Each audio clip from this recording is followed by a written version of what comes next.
We are going to start with Newton's laws of motion. Next chapter is Newton's laws of motion. Newton's laws of motion के, as I just told you, there are two parts. One is without friction, one is with friction. तो हम basic level से चालू करेंगे, that is without friction.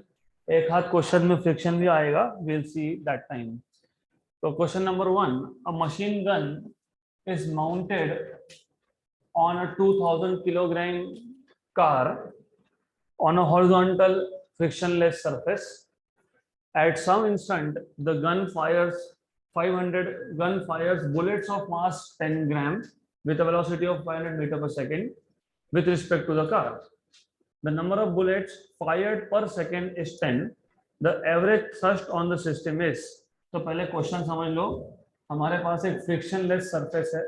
You have a road which is frictionless, let us say. उसके ऊपर एक car है. There is a car.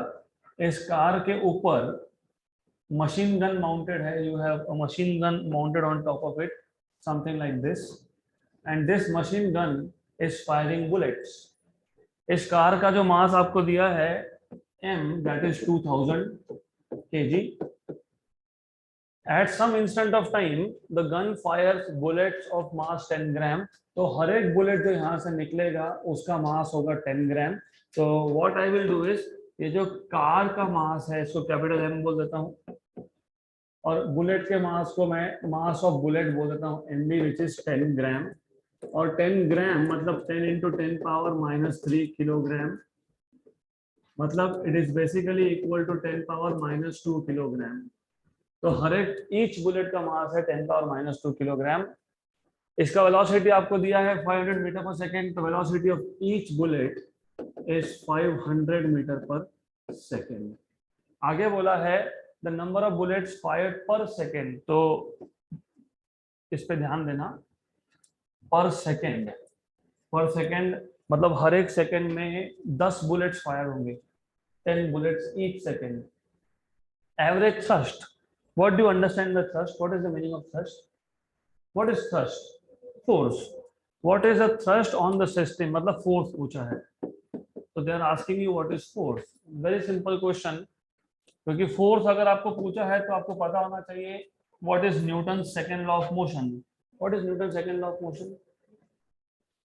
Force is mass into acceleration. हाँ, लेकिन ये आया कहाँ से? Is not actually Newton second law of motion. Newton second law of motion is force is rate of change of momentum. ये है Newton second law of motion. फिर आप बोलते हो P, momentum is mass into velocity. अब जो मैं आगे बोल रहा हूँ अच्छे से सुन लेना. नॉर्मली ये जब हम इक्वेशन लिखते हैं, हमारे पास होता है एक object of mass m, which is basically इसके ऊपर फोर्स अप्लाई किया है हमने. तो हमारे पास एक ऑब्जेक्ट है जिसका मास m था, हमने फोर्स अप्लाई कर दिया तो वेलोसिटी चेंज हुआ. When you apply force, mass change होगा क्या ऑब्जेक्ट का? तो मास क्या है? कांस्टेंट. तो normally remember this, normally mass remains constant, और constant you take out from derivative, तो ये आ जाएगा dv by dt. What is dv by dt? हाँ, तो इसको आप बोलते हो m into a. करेक्ट. तो रिमेंबर, ये इक्वेशन हमेशा ट्रू नहीं होता. It is under the condition mass is not changing. But in our case you have car के ऊपर था machine gun is firing bullet. तो जितने ज्यादा बुलेट्स फायर होंगे मास कम होते जाएगा, तो mass is going to decrease, right. तो स्टार्ट कहां से करोगे? स्टार्ट करोगे basic form of Newton second law of motion, that force is dp by dt, rate of change of momentum. Correct. Now in this case उल्टा है. इस case में mass constant नहीं है, वेलोसिटी कांस्टेंट है. तो what you can write down is dt of momentum is mass into velocity. Velocity is constant क्योंकि clearly बोला है velocity of bullet is 500 metre पर second. That is a constant value. मतलब velocity of each bullet, यहाँ से पहला bullet आया, दूसरा आया, तीसरा आया, चौथा आया, सब किसकी वेलोसिटी सेम है. तो वेलोसिटी कांस्टेंट है, मतलब velocity will be taken outside. तो ये आपके पास आ जाएगा dm by dt. मास तो कम होगा ना. इफ आई एम शूटिंग तो आपको पता होगा कि जितना ज्यादा आप बुलेट्स को फायर करोगे उतना वेट कम हो जाएगा, राइट, व्हीकल का, या फिर बैकपैक में भी बेसिकली बुलेट्स रखते हैं तो उसका भी वेट कम होगा। तो dm/dt मतलब how much mass is changing per unit time. अब ये how much mass is changing per unit time कैसे फाइंड करोगे? पर यूनिट टाइम है, रिमेंबर नीचे टाइम है, और क्वेश्चन में भी ऐसा बोला है पर second. Imagine capital N is the number of bullets fired per second. हर एक सेकेंड में मैं n बुलेट्स फायर कर रहा हूँ।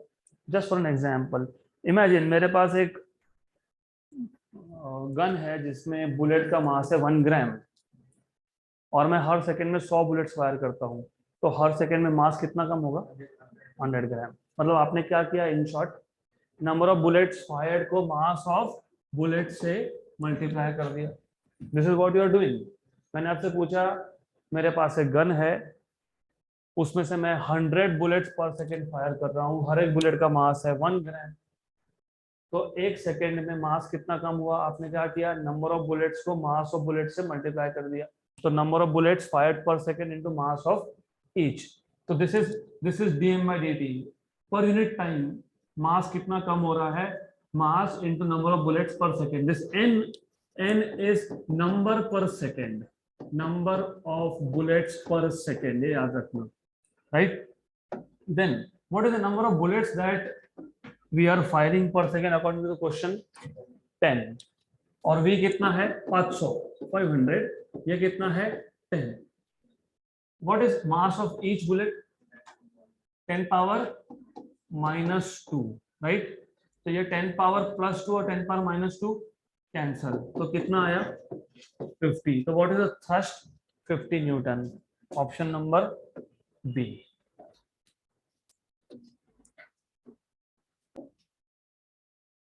Before we go head to next question, याद रखना इस पे बहुत ज्यादा क्वेश्चंस आते हैं, which is a very very simple thing, Newton's second law of motion, force is rate of change of momentum, that's it। अगला question, a 5000 kilogram rocket is set for vertical firing,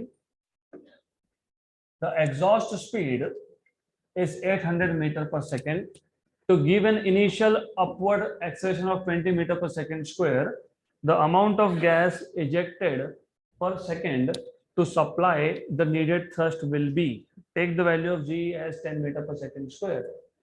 तो सबसे पहले question समझना जरूरी है। अगर question समझ में नहीं आता है तो how do you understand what is being asked? क्या पूछा है? अगर समझ में नहीं आया तो look at this, kilogram per second. What do you mean by kilogram per second? Mass upon time. Mass upon time मतलब dm/dt। तो आपसे dm/dt पूछा है, और अभी अभी हमने देखा था कहीं तो dm/dt भी आता है इक्वेशन में।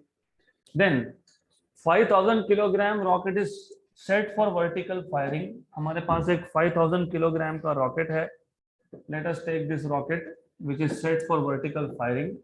So you have a rocket something like this, and obviously आपको पता होना चाहिए general shape of rocket is something like this, approximately बोल सकते हो। और ये जो नीचे का चेंबर है, यहाँ से गैसेस इजेक्ट होंगे। गैसेस इजेक्ट क्यों होगा? क्योंकि रॉकेट को ऊपर जाना है, अगेंस्ट ग्रेविटी जाना है। अगेंस्ट ग्रेविटी जाना है तो to every action there is equal and opposite reaction. तो यहाँ से जो गैसेस इजेक्ट होंगे, this gases will apply force on the earth, और उसका रिएक्शन की वजह से जाएगा ऊपर। तो जितना ज्यादा एग्जॉस्ट यहाँ से होगा, जितना ज्यादा एग्जॉस्ट स्पीड होगा, एग्जॉस्ट स्पीड मतलब यहाँ से जो गैस निकल रहा है उसका स्पीड, उसका स्पीड कितना बोला है? 800 मीटर पर सेकेंड। तो जो गैस यहाँ से रिलीज होगा उसका स्पीड है 800 मीटर पर second. Mass of rocket is 5000 kilogram, 5000 kilogram. Then to give an initial upward acceleration. अब क्वेश्चन सॉल्व करने से पहले let us go to some basics, will come back to the question again. मैंने आपको एक बार बताया था ऑब्जेक्ट इनसाइड अ लिफ्ट, हमने एक एग्जांपल लिया था जिसमें मैंने आपको बताया था what happens to object inside a lift. अगर आपको याद होगा, you have a object of mass m, इस m मास का वेट है mg, डाउनवर्ड्स, ये एक्शन है और floor will have normal reaction which is n। तो इफ यू रिमेंबर, ये एक लिफ्ट है, इस लिफ्ट के अंदर एक मास है, उसका वेट है mg, इसको आप बोलते हो actual wait, real weight of the object. तो ये जो एक्शन है इसका रिएक्शन है n, इसको हम बोलते हैं apparent weight। apparent weight is normally what we measure. मैंने आपको ये भी बताया था कि आप एक वेइंग मशीन पे खड़े हो गए, वेइंग मशीन आपको बता रहा है 60 किलोग्राम 55 किलोग्राम जो भी होगा, that is not your actual weight, that is apparent weight, because आप वेइंग मशीन पे खड़े हो, दैट इज एक्शन, और वेइंग मशीन करता है reaction, what you measure is reaction. तो आप क्या मेजर करते हो? Reaction which is apparent weight, normal reaction. Then I told you इसके बहुत सारे केसेस है।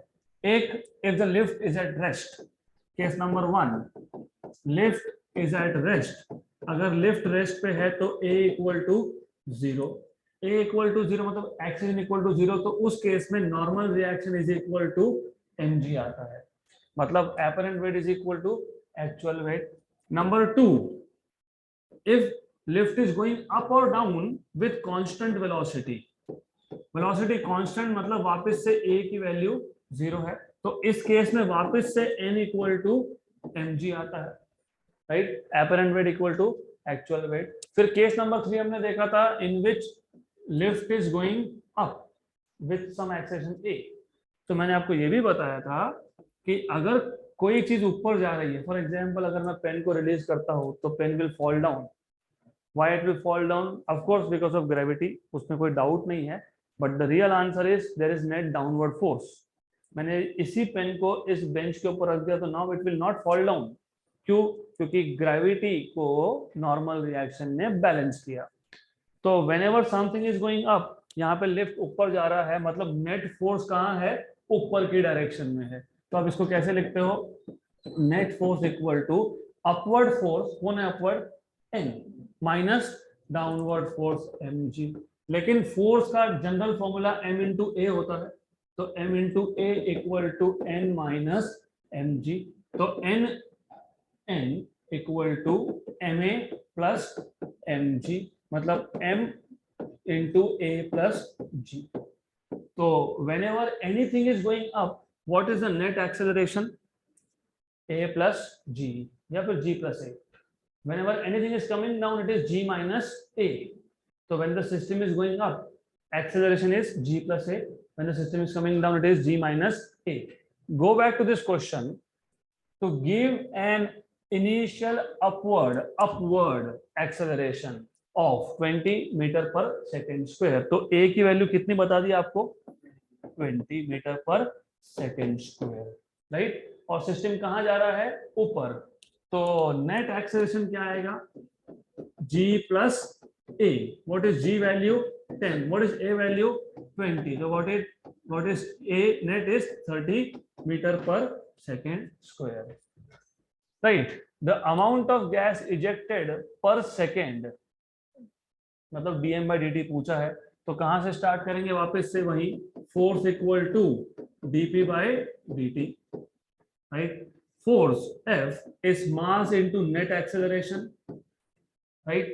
This is equal to dp by dt। याद रखना, वापस मैं बता रहा हूं, ये m है मास ऑफ रॉकेट, और वहां पे जो मैंने m लिखा है, तो this is mass of rocket. यहाँ पे जब हम लिखेंगे m इंटू v, ये m है मास ऑफ गैस इजेक्टेड, तो मैं इसको लिख देता हूं, mg लिखूंगा तो कंफ्यूजन होगा, मैं लिखता हूं मास ऑफ गैस इजेक्टेड, तो m इजेक्टेड। तो यहाँ पे जो आप मोमेंटम में mv लिख रहे हो, ये किसका मास है? ये गैस का मास है, और गैस क्या हो रहा है? इजेक्ट हो रहा है, राइट। और ये m किसका है? ये रॉकेट का है, राइट, क्योंकि फोर्स किस पे लग रहा है? रॉकेट पे। गुड। तो हमको पता है v इज कांस्टेंट। अगर v कांस्टेंट है तो कांस्टेंट को डेरिवेटिव के बाहर लिखेंगे, तो mass of rocket into a net equal to v constant dm ejected by dt। तो dm ejected by dt is equal to mass of rocket into net acceleration upon velocity v। What is mass of rocket? 5000. What is A net? 30. What is V? V 800. 800. ये 2 zero, ये 2 zero हटा दो, 5 3 जा 15, तो ये आ गया 1500 by 8. अगर आपको 8 का टेबल पता है तो आंसर आ गया. What is 8 into 100? What is 8 into 200? 1600, right? तो you will understand कि ये जो आंसर आएगा ये रफली मतलब 200 से कम आएगा, अप्रोक्सीमेटली 190 आने वाला है ये. तो look, if you have something near to 190, you have something near to 190. अभी इन दोनों में आपको एग्जैक्ट कैलकुलेशन करना पड़ेगा. you'll have to solve this exactly. तो 1500 by 8 is 187.5 kilogram per second. Option number B. Okay, next question. तो अगर आपको ये समझा है तो can you tell me what is the net acceleration for a object accelerating downwards? G minus A, क्योंकि normally A is less than G, तो G minus A होगा वो. तो for a object going up, net acceleration is G plus A. For a object going down, net acceleration is G minus A. अगर इतना आपको याद रह गया तो बहुत सारे क्वेश्चन ओरली सॉल्व होते हैं. Next question is example of that. Mass of 10 gram is suspended by a string and the entire system is falling with a uniform acceleration of 400 centimeter per second square. The tension in the string will be. तो you should know, हमारे पास एक मास है, it is suspended from a string. So you have a string something like this. इस string के नीचे एक मास है. इस मास की वैल्यू आपको दी है 10 ग्राम. तो आपको पता है अगर आपने एक स्ट्रिंग के नीचे मास लगा दिया तो ये स्ट्रिंग को स्ट्रेच करेगा और उस स्ट्रेचिंग फोर्स को हम लोग बोलते हैं टेंशन, टेंशन टी. और एक चीज अभी समझ लो, टेंशन टी का डायरेक्शन होता है towards the point of suspension. मैं अगर नीचे से देख रहा हूं तो मुझे ऐसा दिखेगा कि ये जो स्ट्रिंग है ये ऊपर की तरफ सस्पेंडेड है, तो टेंशन का डायरेक्शन होगा अपवर्ड. मैं ऊपर से देखूंगा तो मुझे दिखेगा डाउनवर्ड्स, राइट? तो it depends on point of reference. तो बाय द वे फिलहाल ये समझ लो, you have tension T here. अगर ये पूरा सिस्टम रेस्ट पे होता मतलब नो फोर्स इज एक्टिंग, तो in that case you will have mg. तो you will have t equal to mg if the whole system is at rest. लेकिन उन्होंने क्या बोला है? the whole system is falling down with some acceleration. तो मैं यहाँ पे लिखूंगा tension is equal to m into a net. But when the system is falling down, what is net acceleration? अभी भी बताया था मैंने, g minus a. g minus a. Mass is 10 ग्राम और आंसर भी CGS यूनिट में है तो कन्वर्ट करने की जरूरत नहीं है. g की वैल्यू कितना है? 980. a की वैल्यू कितनी थी? 400. What is 980 minus 400? 580 into 10. 5800 dyne. तो 5800 dyne, option number A. Done.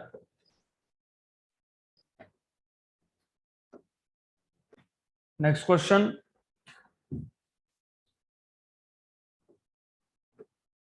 An army vehicle of mass 1000 kilogram is moving with a velocity of 10 meter per second and is acted upon by a forward force of 1000 Newton due to engine and a retarding force of 500 Newton due to friction. What will be its velocity after 10 seconds? बहुत simple question है, पहले समझ लो. Extremely simple question. अब और एक चीज पता होनी चाहिए, what is the difference between straight line motion, क्योंकि आपने एक चैप्टर का नाम ही था motion in a straight line. Motion in a straight line और न्यूटन लॉज ऑफ मोशन में डिफरेंस क्या है? ज्यादा डिफरेंस नहीं है. वहां पे भी काइनेमैटिक्स के इक्वेशन यूज होते हैं to solve a question and find out velocity. So do you remember what was first kinematical equation? V equal to u plus at. Newton laws of motion में भी सेम इक्वेशन यूज होगा, सिर्फ difference इतना है कि kinematics मतलब motion in 1D, motion in straight line जब solve करते हो तो आप फोर्स की बात ही नहीं करते हो। वहां पर straight away you just talk about, मेरे पास v की वैल्यू है, u की वैल्यू है, टाइम दिया है, a फाइंड करो। मेरे पास u की वैल्यू है, a की वैल्यू है, t की वैल्यू है, v फाइंड करो। you will be given u, you will be given t, you will be asked to find out s equal to ut plus 1 half at square। तो motion in straight line और Newton laws of motion में difference इतना ही है वहां पे, और यहाँ पे इक्वेशन सेम है, सिर्फ वहां पे फोर्स की बात ही नहीं होती, वहां पे सिर्फ वेलोसिटी, एक्सेलरेशन एंड टाइम, यही तीन पैरामीटर होते हैं हमारे पास, और displacement additionally. But in this case we talk about forces. तो अब हमारे पास जो क्वेश्चन है उसमें हमको बोला है an army vehicle is moving, right, और इसमें you have been given mass also, velocity भी दिया है, is acted upon by a forward force. तो हम जब गाड़ी चालू करते हैं, when you are not in reverse gear of course, first second third fourth gear में होंगे, रिवर्स में नहीं होंगे, और आपने एक्सीलरेटर पे प्रेशर अप्लाई किया, you know there are three, एक क्लच, एक ब्रेक, एक एक्सीलरेटर है। तो जब आप एक्सीलरेटर को प्रेस करते हो तो उस केस में इंजन एक फॉरवर्ड फोर्स देता है, और वो फॉरवर्ड फोर्स है 1000 न्यूटन का, if I am not wrong. कितना बोला है? 1000 न्यूटन। तो ये है फॉरवर्ड फोर्स ऑफ 1000 न्यूटन। और जब हमारी गाड़ी रोड पे चलती है तो टायर और रोड के सरफेस में होता है फ्रिक्शन।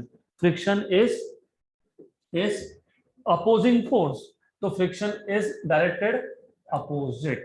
तो ये जो रिटार्डिंग फोर्स है ड्यू टू फ्रिक्शन, मैं इसको बोल देता हूं लेट अस से स्मॉल f। तो ये जो रिटार्डिंग फोर्स है ड्यू टू फ्रिक्शन, ये कितना है? 500 न्यूटन का। तो व्हाट इज नेट फोर्स? 500, मतलब forward force minus retarding force, ये आ गया नेट फोर्स। तो 1000 Newton minus 500 Newton which is 500 Newton, correct. हमको पूछा है वेलोसिटी आफ्टर 10 सेकेंड्स, और आपको बोला है, अच्छे से पढ़ोगे तो, N army vehicle of mass, मतलब m दिया है 1000 किलोग्राम, इज मूविंग विथ, मतलब इनिशियल वेलोसिटी कितना है?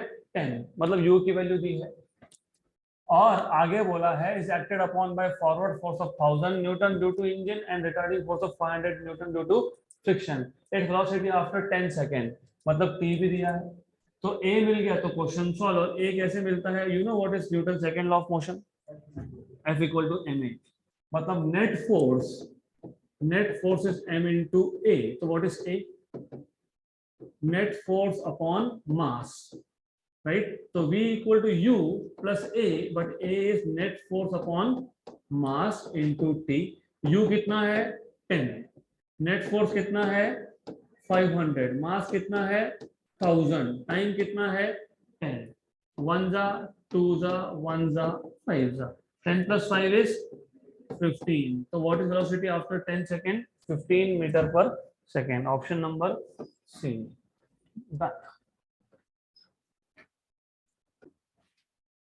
ओके, लेट अस से कि अगर वहां पे फ्रिक्शन होता ही नहीं, वैसे it is not good, friction नहीं होगा तो will be trouble of course. तो उस केस में क्या आता है वेलोसिटी?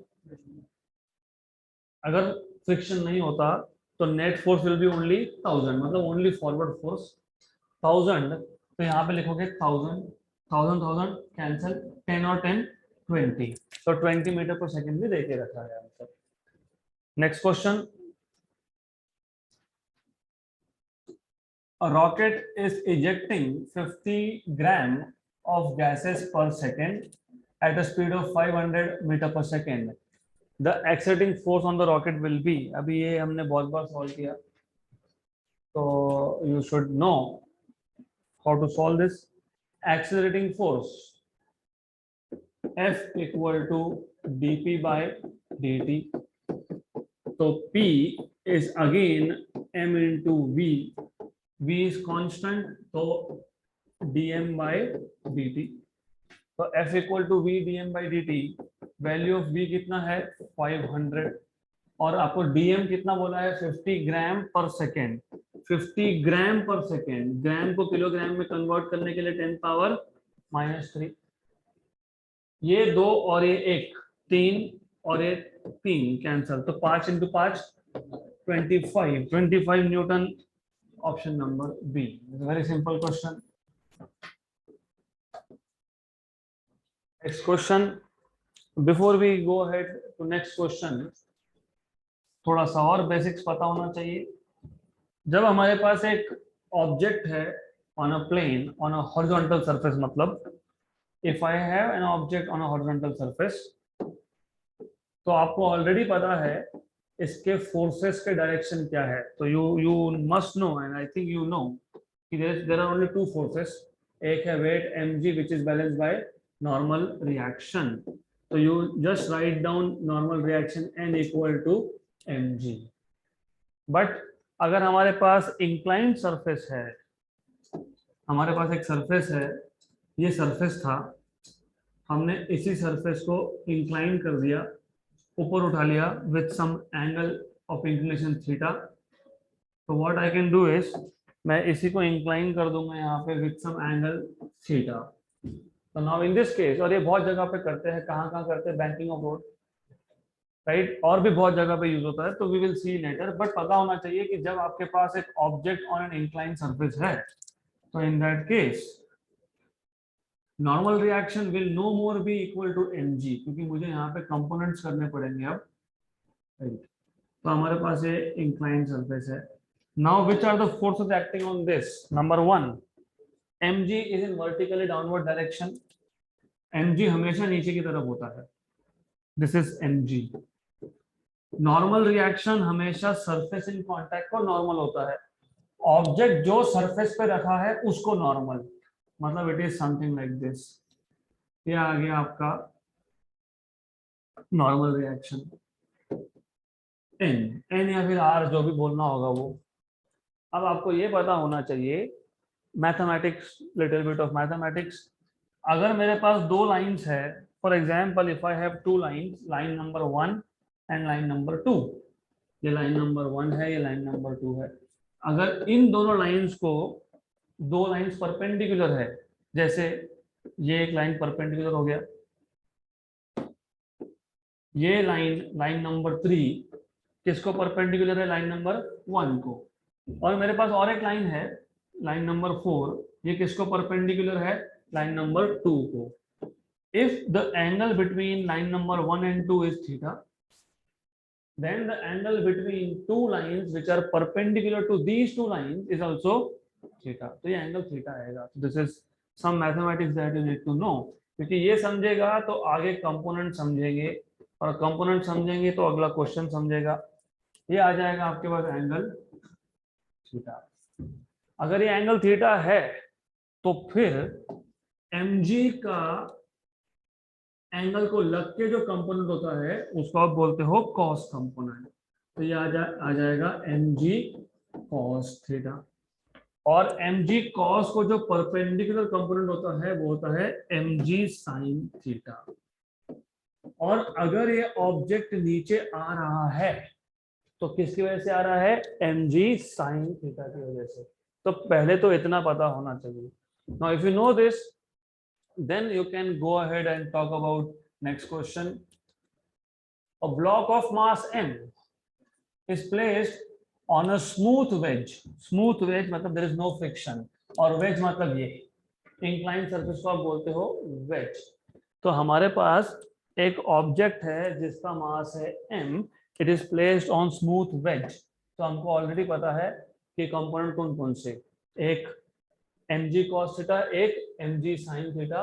नॉर्मल रिएक्शन को अपोजिट कौन है, mg cos थीटा. आगे बोला है the whole system is accelerated horizontally. Remember this is also important. whole system is accelerated horizontally.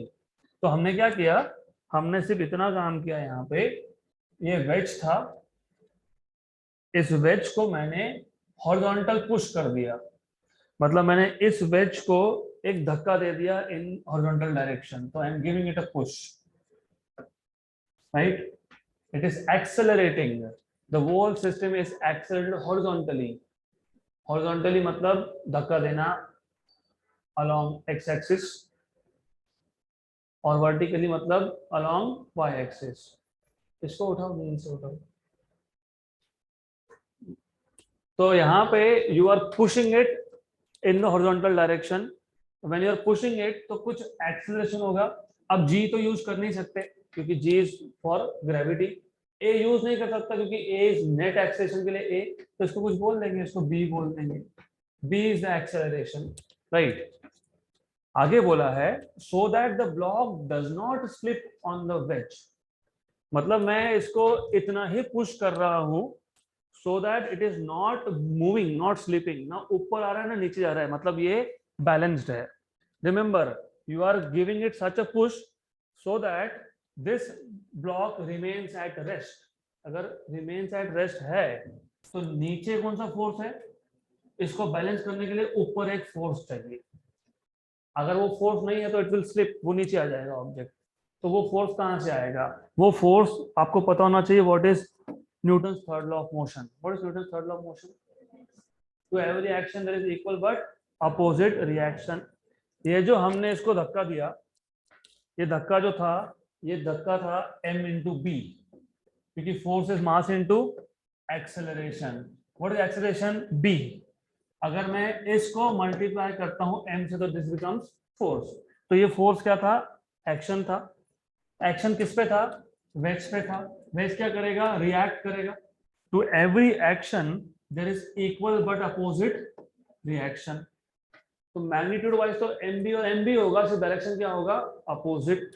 अब आपको पता होना चाहिए वेक्टर्स को आप जहां चाहो वहां रख सकते हो। अब आप इसको उठा के यहां भी रख सकते हो। देयर इज अ कंडीशन, और वो कंडीशन ये है कि आप डायरेक्शन चेंज नहीं कर सकते, आप मैग्नीट्यूड चेंज नहीं कर सकते। ना मैंने मैग्नीट्यूड भी चेंज नहीं किया, मैंने डायरेक्शन भी चेंज नहीं किया। तो if I want, remember if I want, मैं इसको जहां चाहूं वहां रख सकता हूं। I can keep it here here here here, I can keep it here also. तो मैं इसको यहां भी रख सकता था। Remember, you need to remember this, you can keep the force wherever you want, only condition is कि आप इसका डायरेक्शन या आप इसका मैग्नीट्यूड चेंज नहीं कर रहे हो। तो you can keep it over here also. यहां तक क्लियर? देन वापस से मैथमेटिक्स, ये एंगल थीटा है, दिस इज थीटा, राइट?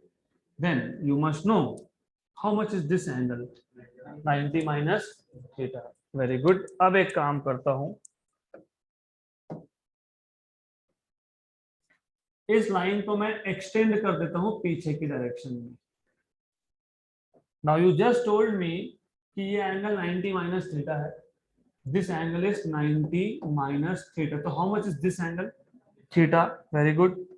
या फिर अगर आपको पता होगा, there is something called as corresponding angle. पता है व्हाट इज करस्पॉन्डिंग एंगल? मेरे पास एक लाइन है, इस लाइन को दो पैरेलल लाइंस कट कर रहे हैं, राइट? तो दिस एंगल इज थीटा, तो this angle is also look, ये एंगल थीटा, तो ये एंगल भी आएगा आपका थीटा, तो this angle will also be theta, तो ये एंगल भी आएगा थीटा। अब ये जो एम बी फोर्स था, यहाँ पे जो एम बी फोर्स था, ये आ जाएगा m b cos of theta. तो रिमेंबर एंगल को लग के, एंगल को एडजेसेंट जो भी फोर्स होता है वो क्या होता है? कॉस फोर्स होता है, कॉस कंपोनेंट होता है, एम बी कॉस। अगर एम बी कॉस वहां पे है तो एम बी कॉस को परपेंडिकुलर होगा एम बी साइन, वो आएगा यहां। तो you will have m b sine theta over here, ये आ गया एम बी साइन थीटा। यहां तक क्लियर? तो बेसिक लेवल पे ये तो पता ही था, m g sine theta, m g cos theta, normal reaction. सिर्फ एडिशनल क्या है? एडिशनल हमने इसको धक्का लगा दिया, मतलब हॉरिजॉन्टल फोर्स लगा दिया, एक्शन उसका रिएक्शन, एम बी को उठा के यहाँ रख दिया, उसके कंपोनेंट कर लिए m b cos and m b sine. According to the question, question में बोला है the block does not slip on the wedge, right? Slip नहीं होना मतलब downward force m g sine theta को किसने बैलेंस किया? M g cos theta. तो since the block does not slip, the block does not slip, it is SLIP, it is not SLEEP जो आप करते हो क्लास में, right? Does not slip, therefore mg sin theta will be equal to mb sin theta cos theta. So hence confirm that you are not sleeping. Cancel and cancel. So b will be equal to g sin theta upon cos theta. इसको मैं ऐसे रखता हूँ, I can write it as tan theta also, but that's okay. Right? आपको पूछा क्या है? आपको पूछा है the force exerted by the wedge. You are sitting on the bench. What is the force exerted by the bench on you? Normal reaction. This block is sitting on the wedge. So what is the force exerted by wedge on the block? Normal reaction. But what is normal reaction? N, it is balanced by mg cos theta and mb sin theta. So also normal reaction N is balanced by mb sin theta plus mg cos theta. Correct? हमको पूछा normal reaction है, तो force exerted by the ways on the block, इसका मतलब normal reaction. तो what is normal reaction? mb sin theta plus mg cos theta. But what is b? b क्या था? b g sin theta upon cos theta, ये था b. और remember mb sin theta, तो और एक sin theta plus mg cos theta. Correct? Then जो कुछ कॉमन निकलता है कॉमन निकालो. क्या क्या कॉमन निकला? mg कॉमन निकला, तो पहले टर्म में sine into sine, sine square upon cos, plus यहाँ पे क्या बचा? Cos, cross multiply, sine square theta plus cos into cos is cos square theta upon cos theta. What is sin square theta plus cos square theta? 1. तो mg into 1 और नीचे क्या बचा? cos theta. तो mg upon cos theta, mg upon cos theta, option number B.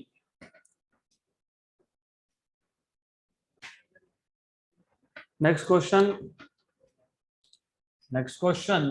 अभी अगला question solve करने के लिए you need to know there is something called as Lami's theorem, जो हमने वेक्टर्स में सीखा है चैप्टर नंबर 2 of 11. तो what is Lami's theorem? I will tell you. पहले वो समझ लेंगे और बाद में ये क्वेश्चन सॉल्व करेंगे. तो अगर हमारे पास 3 वेक्टर्स है, you know, if you have 3 lines passing through the same point, इसको क्या बोलते हैं मैथमेटिकली? इसको क्या बोलते हैं? अगर मेरे पास 3 लाइंस है which are passing from the same point, you know what it is called? Concurrent. Concurrent बोलते हैं ना. तो अगर हमारे पास 3 वेक्टर्स है which are concurrent, let us say we have 3 vectors. Let's say this is some vector p, this is some vector q, this is r. Imagine ये angle है θ1, ये एंगल है θ2 और ये एंगल है θ3. इमेजिन. तो according to Lami's theorem, there is something called as Lami's theorem. According to Lami's theorem, what we have is p vector divided by sin of θ1. मतलब p को जो अपोजिट साइड का angle होगा वो sin of θ1 equal to q upon sin of θ2 equal to r upon sin of θ3. This is Lami's theorem. अगर ये पता होगा तो फिजिक्स के बहुत सारे क्वेश्चन सॉल्व होंगे. तो this is one of the examples. अब हमको बोला है the adjacent figure is a part of horizontally stretched net. हमारे पास एक नेट है, इसको हमने हॉरिजॉन्टली स्ट्रेच किया. हॉरिजॉन्टली मतलब g और h से स्ट्रेच कर लिया, right? Section AB is stretched. ये जो सेक्शन है AB, it is stretched with a force of 10 Newton.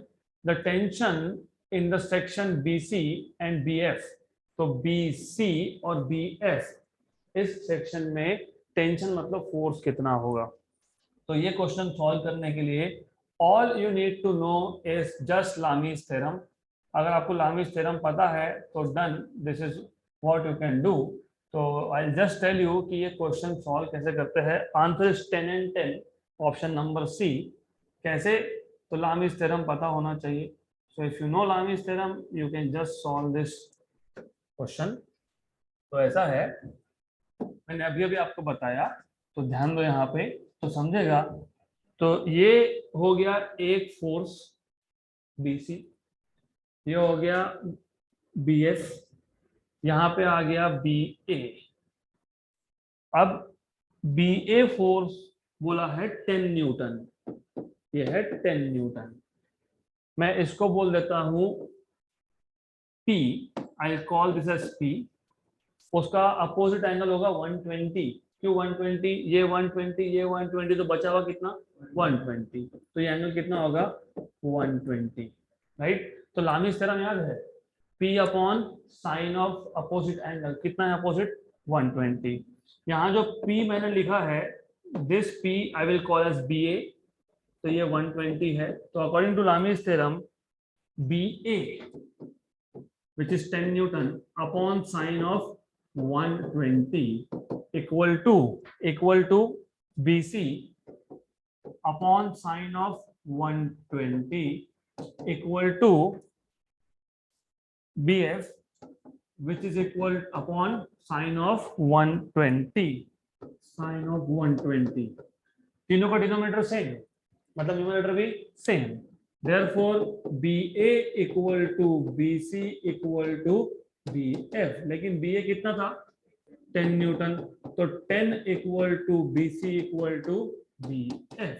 तो हो गया question solve, 10 and 10, option number C, done. Next question, the velocity of a body at time t equal to 0 is 10 root meter per second in northeast direction. It is moving with an acceleration of 2 meter per second square directed towards south. The magnitude and direction of velocity of the body after 5 seconds will be। तो हमारे पास एक body है जिसका initial speed, क्योंकि time t equal to 0 मतलब initial speed is how much? 10 root 2 metre पर second north east direction में। It is moving with an acceleration of 2 metre पर सेकेंड स्क्वायर टुवर्ड्स साउथ। आपको पूछा है what is magnitude and direction of velocity of the body after 5 seconds. तो सबसे पहले you must no, आपको पता होना चाहिए, जब हम डायरेक्शन की बात करते हैं तो वो होता है अर्थ की सरफेस पे। रिमेंबर, अर्थ की सरफेस पे मतलब जिस पे आप चलते हो, आप उड़ते नहीं हो ना ऊपर। I hope all of you walk, right. सिर्फ वो डायरेक्शंस मैं यहाँ पे वर्टिकल बोर्ड पे दिखा रहा हूँ, तो कंफ्यूजन क्रिएट मत करना। ये जो मैं यहाँ पे ड्रॉ कर रहा हूँ ये अर्थ की सरफेस पे होता है, but you are sitting there और मेरा बोर्ड यहाँ पे वर्टिकल है, तो मुझे ये वर्टिकल दिखाना पड़ रहा है। ये होता है ईस्ट डायरेक्शन, जिसको आप बोलते हो आई कैप, क्योंकि east direction is taken along positive x axis. फिर उसको अपोजिट होता है west, right, and this is minus I cap. East से 90 डिग्री एंटी क्लॉकवाइज होता है north. This is really important. गलती से सहारा डेजर्ट में भटक गए अगर, तो ये पता होगा तो पहुंचोगे घर पे वापस, नहीं तो उधर ही गए, भूख प्यास से गए, फिर अगले जन्म में मिलना होगा। जे cap, you know how, you know there's something called as pole star।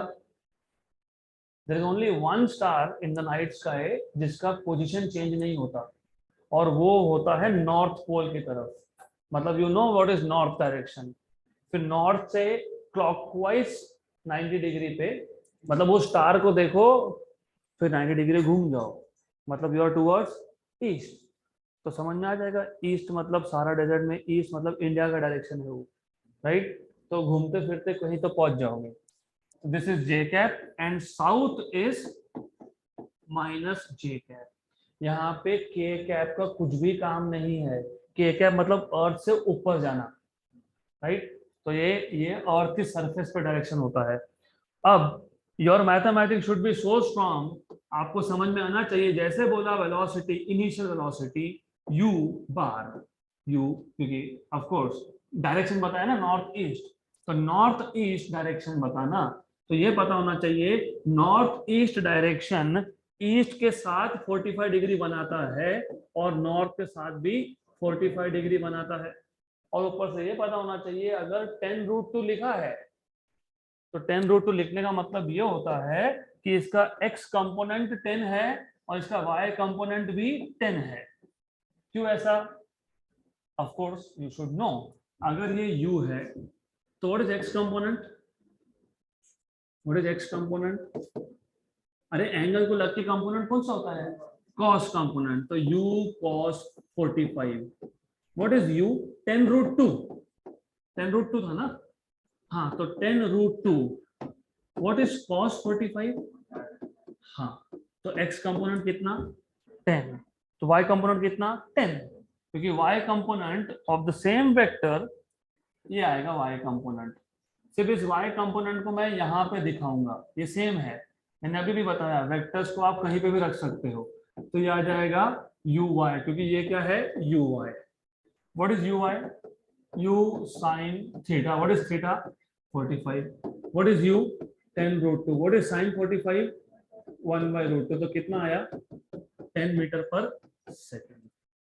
Correct. x component 10 metre पर सेकेंड, y कंपोनेंट भी 10 मीटर पर सेकेंड। अगर 5√2 बताया होता तो 5 and 5, 6√2 6 and 6, राइट। तो ये बेसिक्स पता होगा तो क्वेश्चन फास्ट सॉल्व होता है। हमको पूछा है what is the speed after 5 second. Initial speed दिया हो, टाइम बताया हो, तो फाइनल स्पीड कैसे फाइंड करते हो? हाँ, लेकिन यहाँ पे वेक्टर फॉर्म है, v bar equal to u bar plus a bar t। अब a बार भी कुछ तो बोला था, बोला है it is moving with an acceleration of 2 metre पर second square directed towards south. मतलब a बार कितना है, कितना वैल्यू है उसका? 2। डायरेक्शन क्या है? साउथ। साउथ कौन सा direction? Minus j cap, right. और u bar, you should know, u bar is ux I cap plus uy j cap। तो ये पता होना चाहिए कि वेक्टर्स को कंपोनेंट में लिखते कैसे हैं। What is ux? 10। What is uy? 10। तो 10 I cap plus 10 j cap। अब ये सब यहाँ सब्स्टिट्यूट करोगे तो what will be u bar? 10 I cap, 10 I cap plus 10 j cap plus A bar कितना था? -2 j cap. Velocity after 5 second, so time की वैल्यू कितनी थी? 5। What is 5 into 2? 5 into 2 is 10, right. और with negative sign is -10 j cap. Cancel and cancel, तो क्या बचा? आई cap बचना। आई कैप कौन सा डायरेक्शन है? ईस्ट, तो 10 मीटर पर सेकेंड ईस्ट, 10 मीटर पर second towards east. Option number A.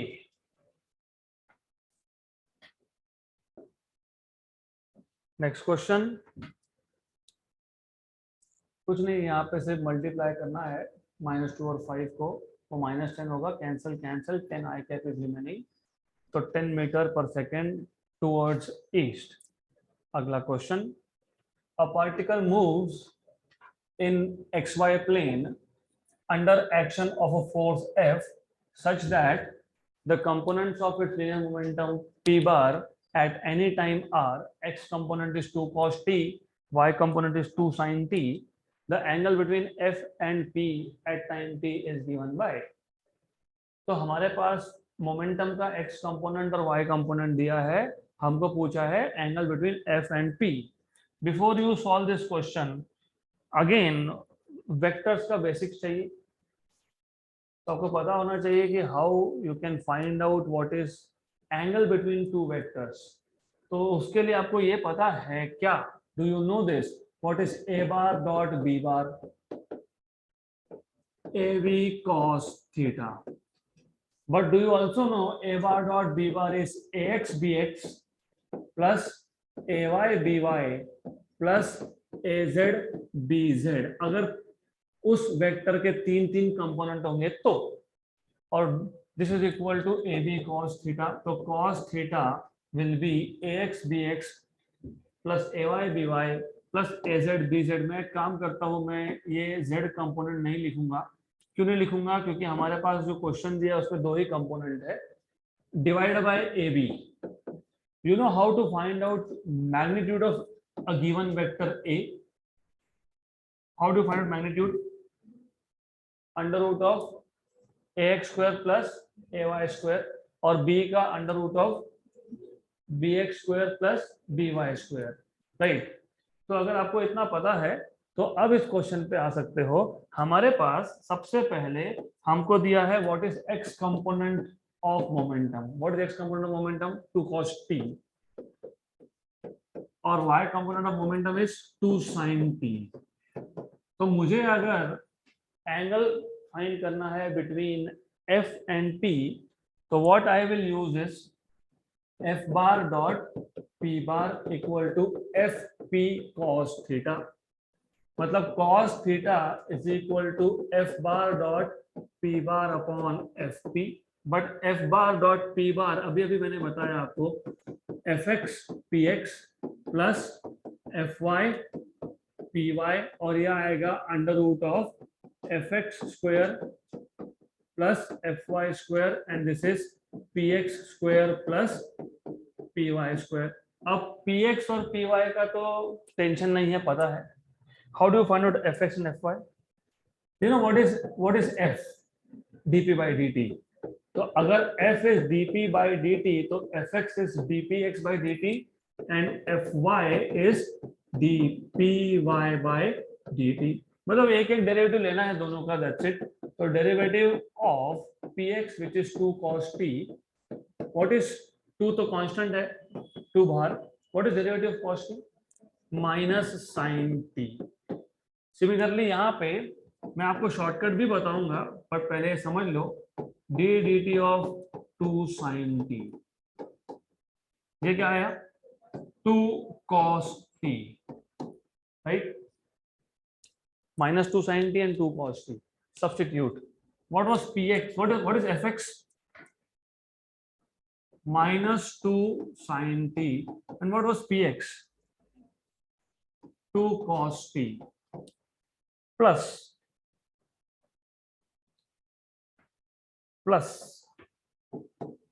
what is fy? 2 cos t. And what is py? 2 sin t। नीचे जो कुछ भी हो आई डोंट केयर, क्योंकि ऊपर आ रहा है 0, राइट? ऊपर 0 क्यों आया? क्योंकि ऊपर पहला टर्म और दूसरा term both are negative of each other. तो 2 2 4 sin t cos t with minus sine, 4 sin t cos t विद प्लस साइन, कैंसल। न्यूमरेटर 0 मतलब नंबर इज 0, तो ये आ गया 0। cos की वैल्यू 0 कब होती है? 90 डिग्री। मतलब both vectors are perpendicular to each other. अब ये तो सही है, ऐसा ही करना है, लेकिन then you should also learn some tricks. You should know, look what is really important here. अगर आपका ध्यान अच्छे से था तो यू वुड हैव नोटिस्ड ये 2 cos t है, ये 2 cos t है, राइट? ये 2 sin t है, लेकिन ये एक कंपोनेंट माइनस 2 sin t है। मतलब जो मोमेंटम के कंपोनेंट्स थे एज इट इज रेप्लिकेट हुए, सिर्फ एक नेगेटिव हुआ, दूसरा नहीं, एक। तो आंसर 0 ही आता है। अगर दोनों नेगेटिव होते तो 0 नहीं आता। ऐसा भी चलेगा, ये प्लस और ये माइनस, फिर भी 0 आएगा, राइट? तो अगर मोमेंटम के कंपोनेंट्स और फोर्स के कंपोनेंट सेम आ रहे हैं, सिर्फ एक नेगेटिव हुआ, तो जब आप fx px plus fy py find करोगे तो वो 0 ही आएगा। वो 0 आएगा मतलब वेक्टर्स आर परपेंडिकुलर, मतलब 90 डिग्री। तो अगली बार, अभी तो लिख लो, लेकिन नेक्स्ट टाइम अगर ऐसा दिखा 2 cos t 2 sin t but minus 2 sin t, 0 मतलब 90, डन।